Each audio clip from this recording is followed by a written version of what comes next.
something that personally, you know, at an individual level, one would feel, oh, why do I need to take a holiday?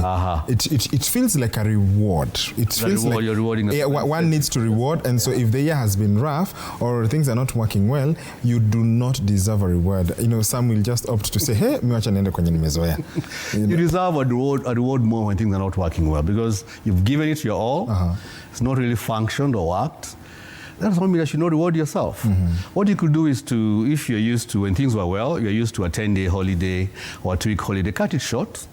Make it 7 days or 9 days, but please reward yourself, because you also need to recharge and re-energize for the year 2025 in our case. And kids do not know that you've not been doing well. They still expect that it's even going to get better. Last time was Dubai, now you want to go to South America, you want to go to France and the rest of Europe and so on and so forth. So, as I said, you live once. You live once. And our business, as those in the industry, is to sell happiness. If you don't sell happiness, whether you make it or you made money or not on the previous year, it does not quite work well. Domestic tourism, you've mentioned that, and we've had a lot of sensitization. The current CS, Rebecca Miano, is really, you can tell there is the gusto to put Kenya on the map, and there is a lot of sensitization for Kenyans to embrace local tourism, even before they explore international tourism. Talk to us about the trends over perhaps the last decade, coming into COVID, and right now, and how Kenyans are sort of, whereas it's you said 80% of the tourism market is domestic. Okay. Talk to us about the trends, where they prefer to go. Mostly, you know, what you've observed in these trends. Yes. First of all, you have a challenge. This is the second highest foreign exchange earner for Kenya, tourism.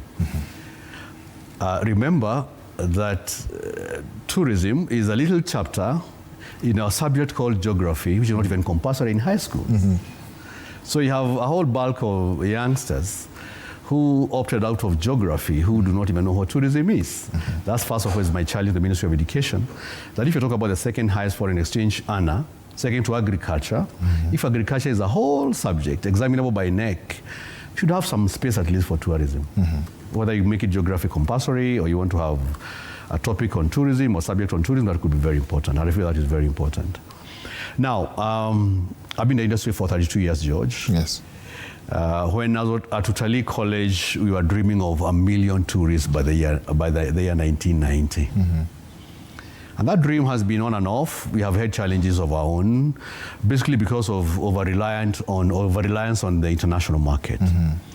But with the vibrant domestic tourism that we're talking about, we even have figures like 3 million by the year 2025, or figures of 5 million by the year 2050. People are talking about, for 2030, I'm sorry, you talk about 5 million tourists by 2030.